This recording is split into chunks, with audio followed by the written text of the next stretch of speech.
সম্মানিত সুধী, এ পর্যায়ে সংক্ষিপ্ত বক্তব্য নিয়ে আসার জন্য আমি বিনীতভাবে অনুরোধ জানাচ্ছি বাংলাদেশের প্রখ্যাত আলেমে দ্বীন, দাঈ ইলাল্লাহ, বিশিষ্ট মিডিয়া ব্যক্তিত্ব, দারুল হুদা ইসলামী কমপ্লেক্স রাজশাহী এর সম্মানিত পরিচালক ও সম্পাদক মাসিক আল ইখলাস ফদিলাতুল শেখ ডক্টর মুজাফফর বিন মুহসিন হাফিজাহুল্লাহ, ফালিয়াতাফাদ্দাল মাশকুরা।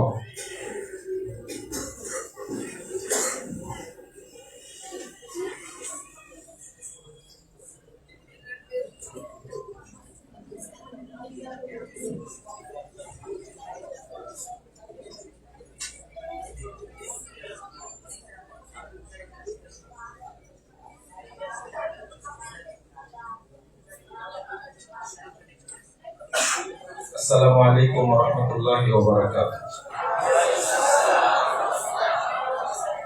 আলহামদুলিল্লাহ ওয়া সলাতু ওয়াসসালামু আলা রাসূলিল্লাহ, আম্মা বা'দ।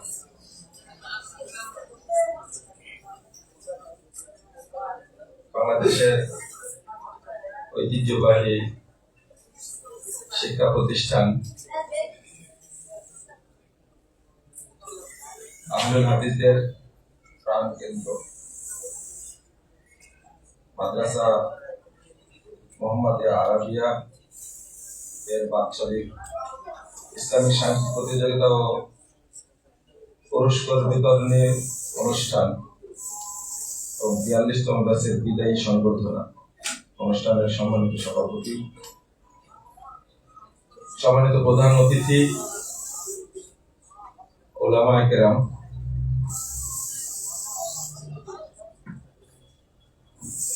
আগামী দিনের ভবিষ্যৎ শিক্ষার্থীবৃন্দ,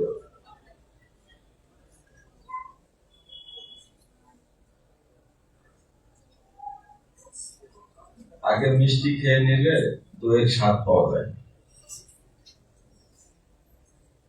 আমি আসতেও দেরি করে ফেলেছি। এত বড় একজন শিক্ষাবিদের আলোচনার পরে আমার আলোচনা চলে না।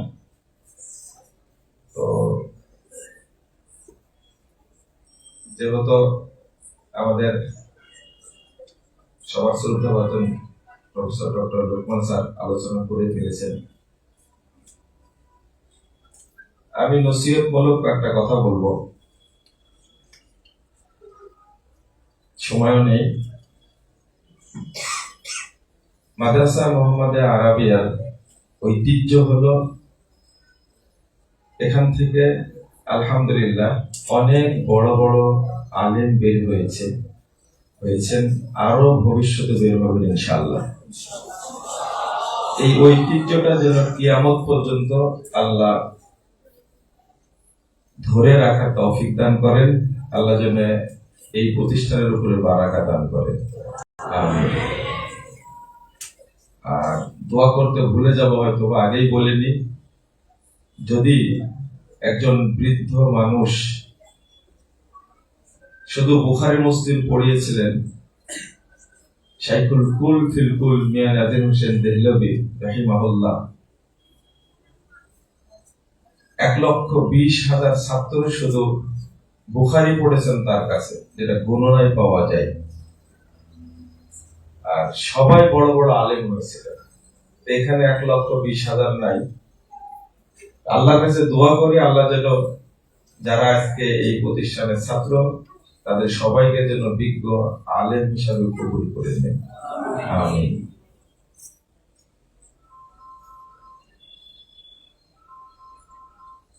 আল্লাহ বলছেন, ইন্নামা ইয়াখশাল্লাহা মিন ইবাদিহিল উলামা।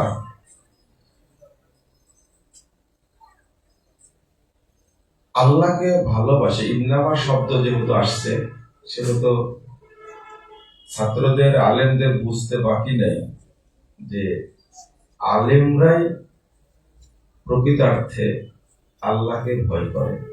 তবে এখানে তাকওয়া শব্দ উল্লেখ করেননি, খৌফ শব্দ উল্লেখ করেননি, খাশিয়া উল্লেখ করেছেন। আর খাশিয়া শব্দটা যারা আল্লাহকে সবচেয়ে ভালো জানে তাদের জন্যই ব্যবহৃত হয়। শুধু এই জায়গাটায় 39 নম্বর আয়াতে আসছে, সূরা আহজাব, আল্লাযীনা ইউবাল্লিগুনা রিসালাতাল্লাহ ওয়া ইয়াখশাউনাহু ওয়া লা ইয়াখশাউনা আহাদান ইল্লাল্লাহ। নবী রাসূলদের সম্পর্কে আসছে খাশিয়া শব্দটা।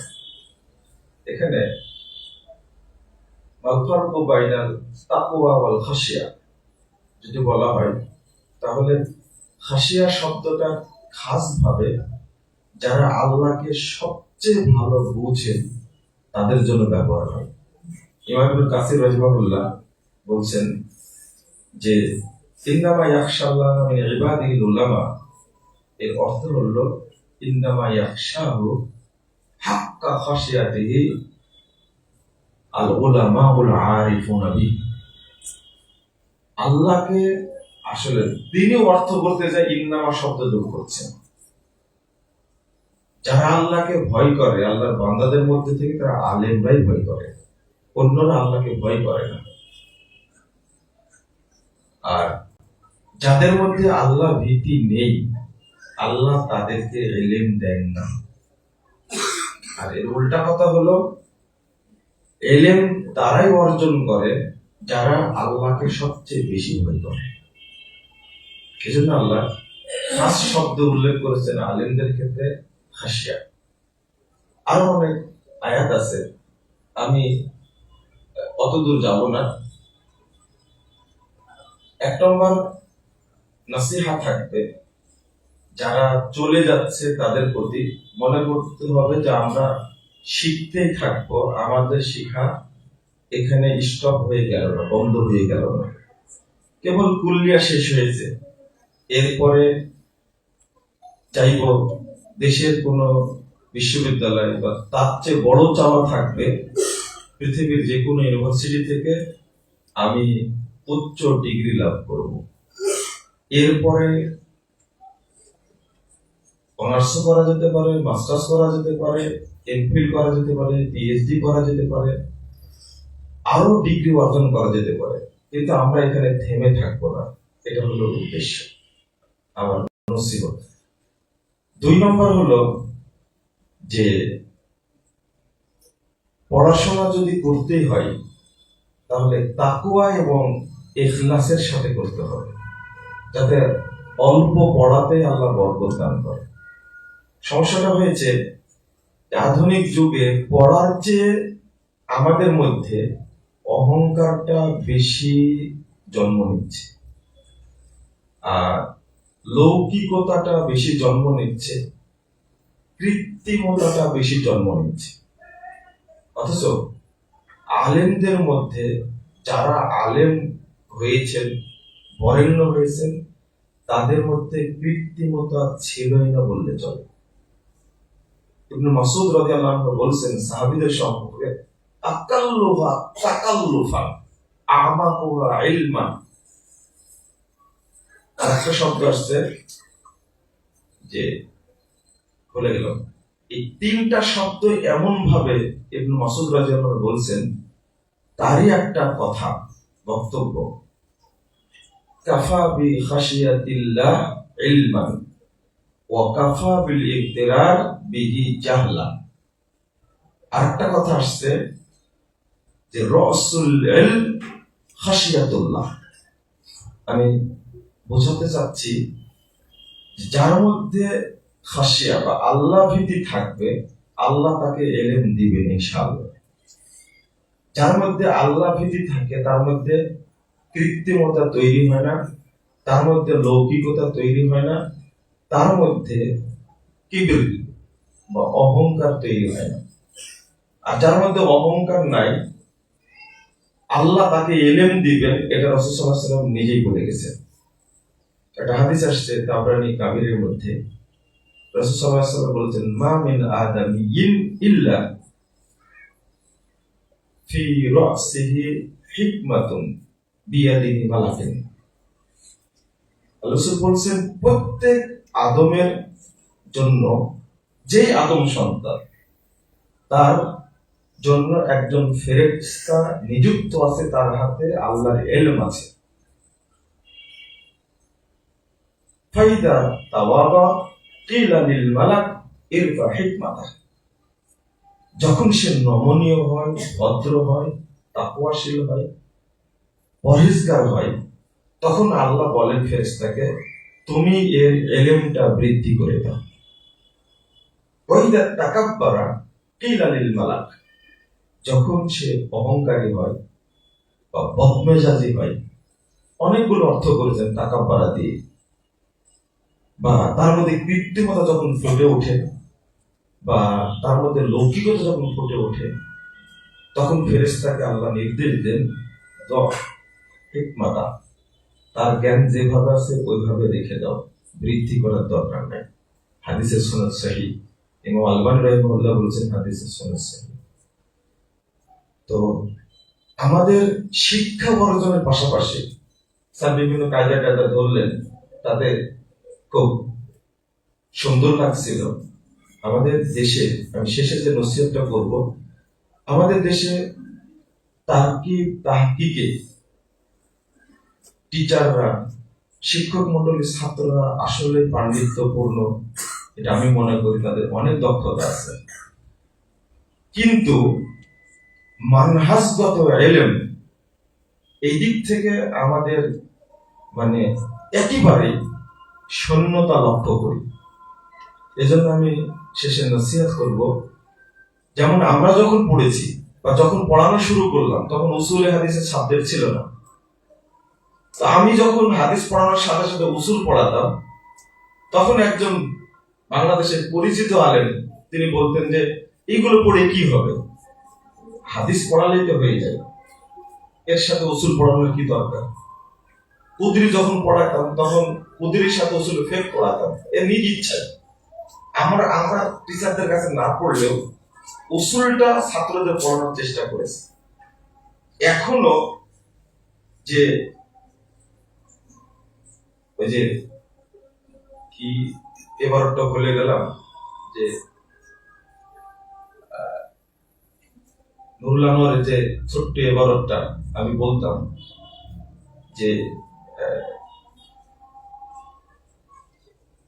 জন্নি যে এলেমটা কি যেন আমি ভুলে যাচ্ছি,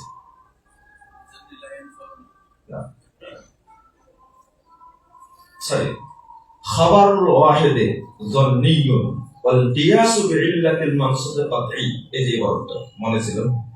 খবরে ওয়াহিদটা জন্নি, বাংলাদেশের একজন পরিচিত আলেম বই লিখতে গিয়ে লিখছেন খবরে ওয়াহিদ জন্নি বলে, জন্নি হিসাবে লিখছেন এটা, কিন্তু সালাফরা কখনকার জন্নি বলেননি।